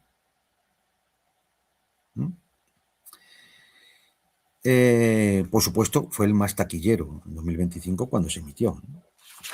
Un exitazo. Un exitazo. ¿Y qué va en paralelo a este documental de la era de la revelación? Pues la película de Steven Spielberg, el día de la revelación. No quiero hacer mucho, destriparles mucho la película, por si alguien la quiere ver. Yo la he tenido que ver para este programa. Y bueno, pues sí, voy a dar mi opinión, ¿vale? Voy a dar mi opinión. Primero, el director. Ustedes saben que es un sionista convencido que ha hecho buenos servicios a la ideología dominante, al sionismo y Spielberg además tiene ya 3 películas anteriores. Abducción, yo no la he visto, lo reconozco, no puedo decir nada de ella. E.T., que era un cuento simpático para niños. Bueno, claro, esa es otra historia. Y Encuentros en la tercera fase, que era, bueno, pues un recorrido de lo que había sido la fenomenología ovni y acababa precisamente con la bajada de un platillo donde salían los humanoides, era el primer encuentro, ¿no? Tengo que decir que a mí me pareció Encuentros en la tercera fase, que es del año 77, mucho mejor que el bodrio este que ha lanzado ahora. Oiga, a ver, si alguien va a verla y le gusta, no tengo nada que decir. Digo lo que a mí me ha parecido. Técnicamente, cinematográficamente está bien hecha. Los actores no son malos. Cuenta con gran presupuesto. La música de John Williams. Ahora, la historia es inverosímil. Pero absolutamente inverosímil. Es un guión absurdo. Completamente absurdo. Ya digo, no quiero destriparla mucho, pero para que se hagan una idea. 2 niños que fueron abducidos y que en un momento determinado son llamados a revelar que efectivamente no estamos solos en el universo, ¿no? Y entonces uno de ellos tiene una mochila donde van 100 y pico pendrives con todas las pruebas. Y en vez de irse directamente a un canal de televisión, bueno, primero, en vez de hacer copias de los pendrives y empezar a repartirlos, e irse luego a un canal de televisión a soltarlo, pues se monta ahí un guirigay sin pie ni cabeza, donde un consorcio dependiente del gobierno va a buscarle para eliminarle a él y a la otra, que es el otro niño, o la otra niña en este caso, que es la llamada a revelar, porque es presentadora de televisión. Da el tiempo, pero es presentadora de televisión. Y es la encargada de revelar. Claro, y me dice, es que al final de todo, en el propio estudio de televisión, donde ya se va a hacer la revelación, no les cuento más, es que aparecen los que están por la revelación y demás, con una silla de ruedas donde traen al marciano. Digo, vamos a ver, pero si tienen ustedes al marciano, ¿para qué querían ni los pendrives, ni todo lo que ha pasado en todas las 2 horas de película, cuando lo mismo tienen que haber hecho es haber cogido un taxi y llevar al marciano al canal de televisión y soltar lo que tuvieran que soltar? ¿Qué más evidencia querían? Que al propio marciano, muy envejecido, porque se supone que cayó en el ovni de Roswell en el año 1947. Hombre, los años no dejan de pasar. Claro. Hay un montón de imágenes que se cruzan entre las que han desclasificado con imágenes falsificadas de humanoides y demás. Hay un momento de verdad ridículo. Es decir, cuando uno ha presentado un canal de televisión, están viendo esas imágenes donde están interrogando, incluso maltratando, ¿no?, al marcianito, que es pequeñajo, y se pone a llorar, todo en medio de un noticiario en el que se está al borde de la guerra mundial nuclear. Y entonces, en vez de centrar la atención en la guerra nuclear a la que estamos abocados, en esos mismos momentos, pues se fija en el marcianito. Y le da mucha pena. Un bodrio. Sinceramente, ¿eh? Un bodrio. Una cosa es la ciencia ficción y otra cosa es esto, ¿no? Por supuesto, ¿dónde va a suceder el tema de la revelación al mundo?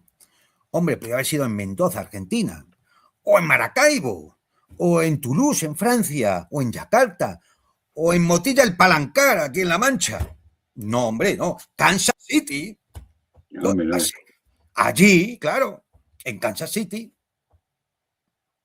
para que salgan todos los canales norteamericanos de la CNN, hasta todos conectando en un momento, porque le están anunciando al mundo la revelación. Una chorrada, ¿eh? Usted puede ir a verla y a lo mejor hasta les gusta. Y, oye, yo estoy dando mi opinión y si, oye, si se lo pasan bien con la película y demás, perfecto, para eso va uno al cine, ¿eh? Ahora, inverosímil, a veces con partes ridículas, el guión parece que se va improvisando, ¿no? Y que se han metido un lío en el guión y, bueno, a ver cómo se modesta, ¿no? Y hay unas varitas mágicas y hacen que sirven para todo, ¿eh? Como para leer el pensamiento de otro, para bilocalizarse, para hacer invisible una parte de la realidad. Es decir, wow, vamos. La vara de Merlín en Excalibur era una tonturria, ¿eh? Comparado con esto. Un recurso del cine, cuando quieren explicarte algo que no tiene explicación, es enredarlo todo de tal manera que al final que sea ni sí, ni no, ni todo lo contrario. Vamos, una expresión del destino manifiesto norteamericano, muy ligado al pueblo elegido, de un sionista como Spielberg. Y bueno, pues encima da la sensación de algo tan posmoderno como es el de hacer eso, una especie de escatología o revelación tecnológica, porque deja caer que bueno, pues muchos símbolos religiosos. De hecho, una de las protagonistas es una monja, bueno, una novicia, ¿eh? Y dejando caer poco menos que, en el fondo, las religiones, los metarrelatos que dicen los posmodernos de las religiones, no son más que la visita de los antiguos extraterrestres, que nuestros ancestros los interpretaron como dioses. Una magufada, vamos a decir, en la cual no hay la más mínima evidencia de ningún sitio.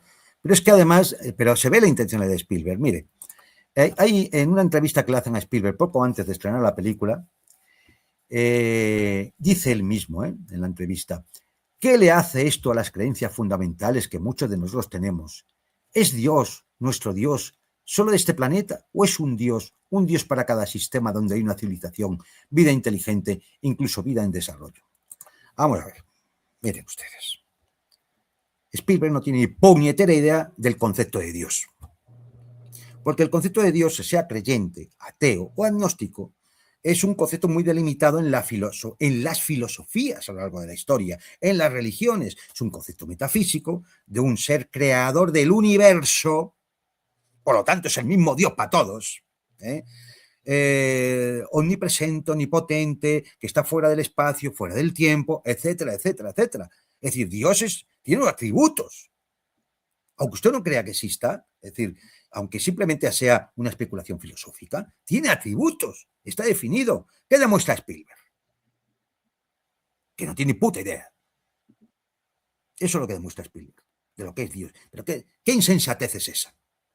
Salvo que él considera que la revelación va a crear graves problemas teológicos a los cristianos. Y por extensión a los musulmanes, que es la otra religión revelada.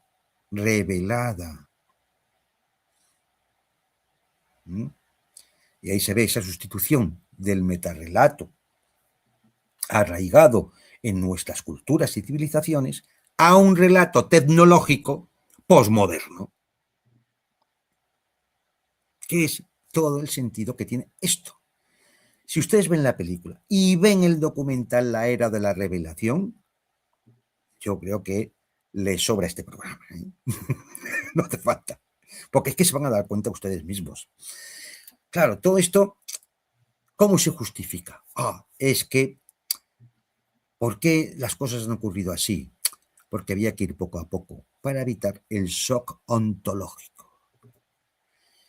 ¿Qué es eso del shock ontológico?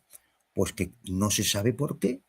Si en vez de 2026, 2023, 2030 hubiese sido en 1978 o en 1964 o en 1947 hubieran dicho no estamos solos porque hay extraterrestres, pues entonces hubiera producido una dislocación social.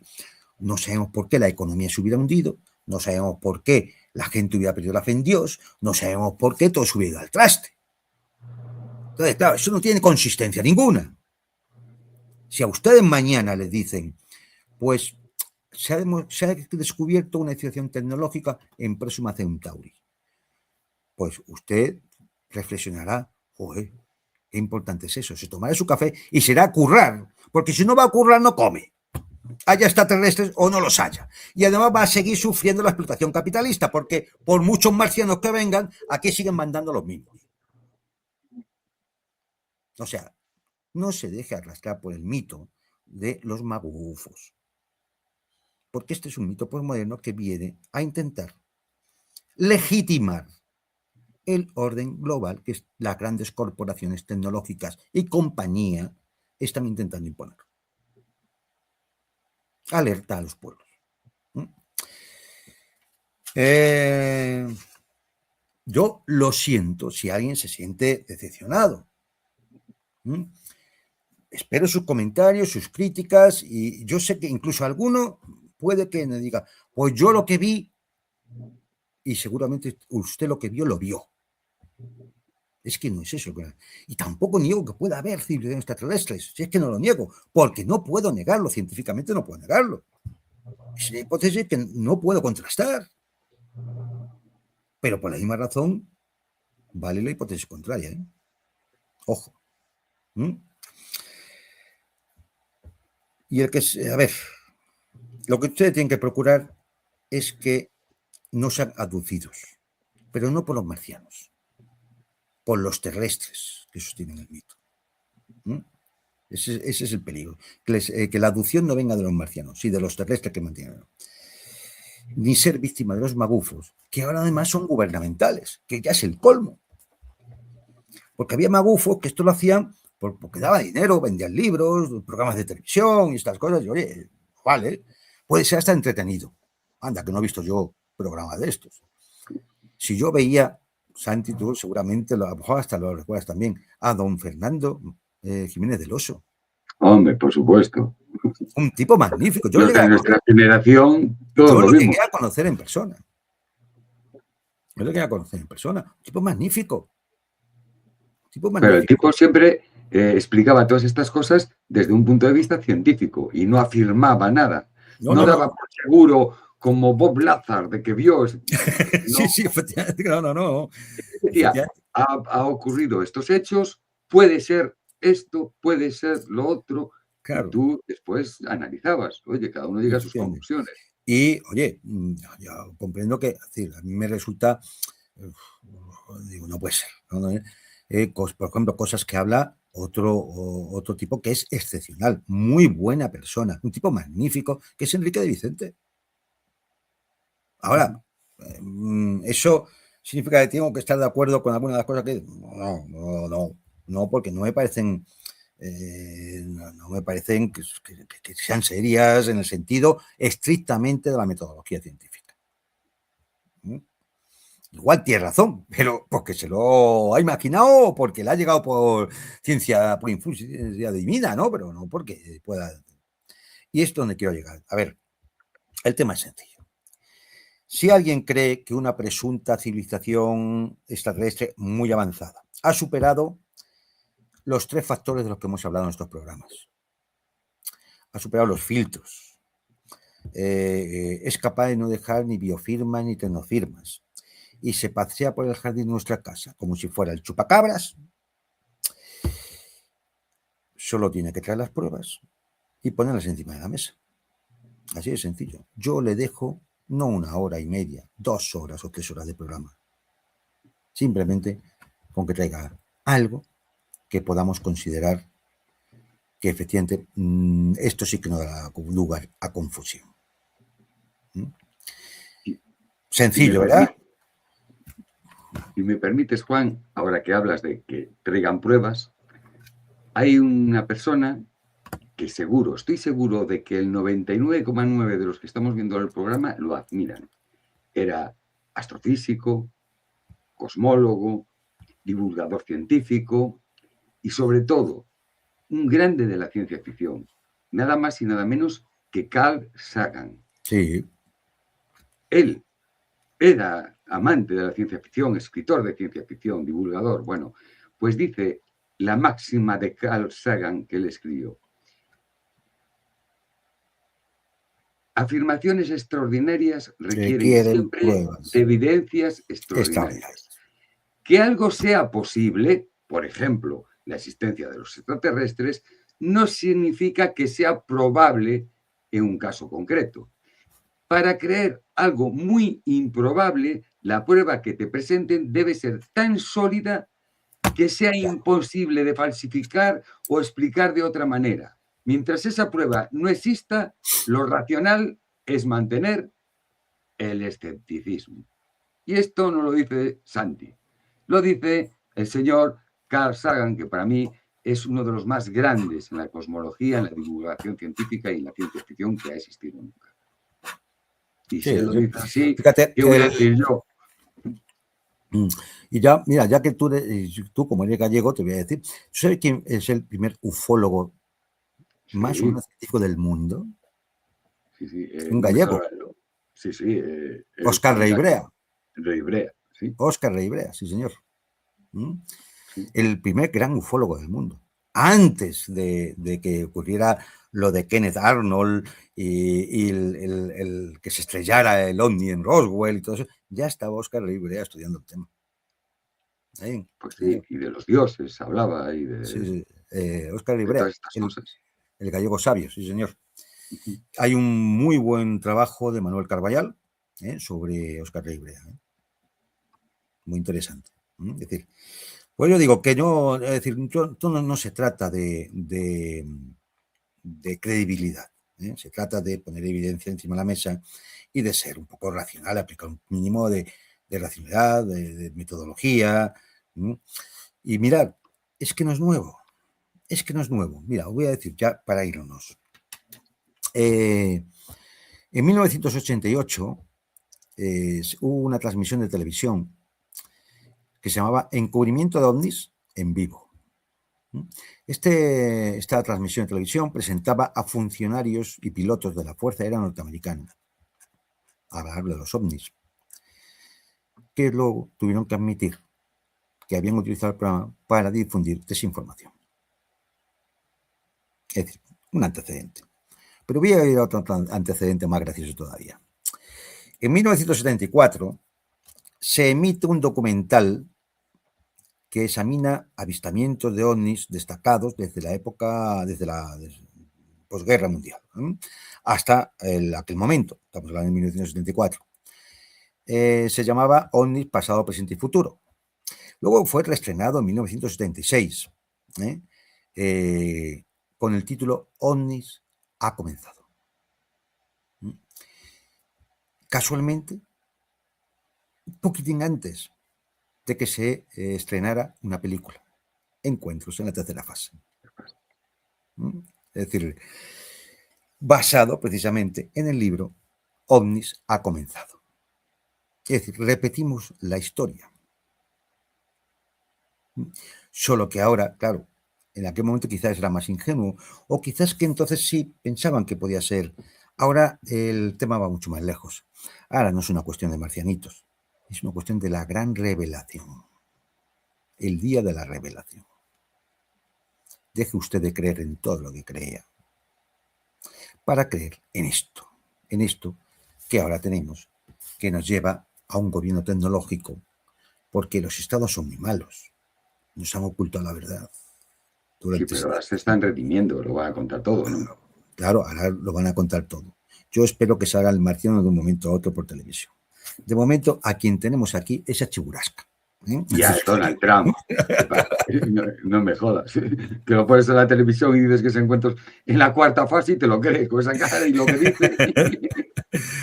Así que bueno, pues con esto finalizamos ya este mito postmoderno. Nos quedan 3 de los que vamos a tratar a lo largo del verano. Nos quedan 3 mitos más. Verano en el hemisferio norte siempre, me imagino que invierno en el hemisferio sur. Es decir, nos quedan 3 mitos más y bueno, pues seguiremos así. Espero sus comentarios. Oye, y si es necesario, hacemos un programa para responder a las preguntas, No hay ningún problema. Poco más, Santi, lo que tú digas. Pues nada más. mañana posiblemente yo tenga que hacer mi programa en diferido. Sí, claro. Porque coinciden muchos programas, partidos de la selección El partido de la selección española. Si española, aquí en claro. España no emitimos, pues nos quedamos solos, ¿no? Y entonces, yo, por ejemplo, voy a hacer un programa de, todos sabéis lo que está pasando en Rusia, como Ucrania está atacando el territorio ruso en profundidad, está haciéndole mucho daño, hay que reconocerlo, muchísimo. Tiene armas tecnológicas como Starlink y la ayuda toda de la inteligencia estadounidense y de la OTAN para poder atacar y está haciendo daño. Entonces, voy a leer un artículo de un periódico ruso, vaya, ahora se me fue el nombre del periódico, ¿no? Mañana os digo el nombre del periódico y el artículo. Y habla de un señor que fue coronel de inteligencia y que fue incluso director de uno de los grandes emporios empresariales de Rusia, y da su opinión sobre lo que tenía que hacer Rusia, cómo tendría que afrontar todos los desafíos que tienen que venir. Y es un artículo tan largo que voy a hacer un programa solo leyendo el artículo. Pero es que a mí me encantó y la verdad el tipo es un tipo muy lúcido y da ideas para cómo puede salir Rusia de ese problema que está teniendo. Creo como era, el periódico era Affairs, ya no me acuerdo, affairsglobal.ru o algo así. ¿No? Buenísimo, muy pues bueno. Será interesante, será interesante. Pues nada, señores, luego les dejaremos aquí abajo el enlace. Ahora me acordé, perdona, Global Affairs. Global Affairs. Ah, sí. Vale. Es muy bueno, es un periódico muy bueno. Pues luego les dejamos aquí el enlace a ese documental para que ustedes lo vean. Y bueno, pues es decir, aquí estamos. Ya lo puse en los comentarios, ya puse 2 links que te llevan hacia él o hacia donde puedes descubrir dónde está. ¿El de la era de la revelación? Sí. Ah, no, el de la película. El del gobierno, el de la claro. No, yo te iba a mandar ahora el de la era de la revelación, el documental, para que la gente lo pueda pinchar y pueda ir a él. Yo recomiendo verlo, es decir, porque yo creo que deja claro que estamos ante una operación que tiene muy poco que ver con los marcianos. Claro. Es que una cosa es que haya o no haya extraterrestres, se puede discutir, y otra cosa es que utilicen todo eso para llevarnos al huerto, o sea, para conducirnos como borregos en el camino que ellos quieren, indudablemente. Muy bien, pues nada. Pues nos vemos el próximo lunes, Juan. Desearles que pasen buenos días y nos vemos el próximo lunes y saludarles a todos y agradecerles su presencia. Hasta luego. Nos vamos, Santi.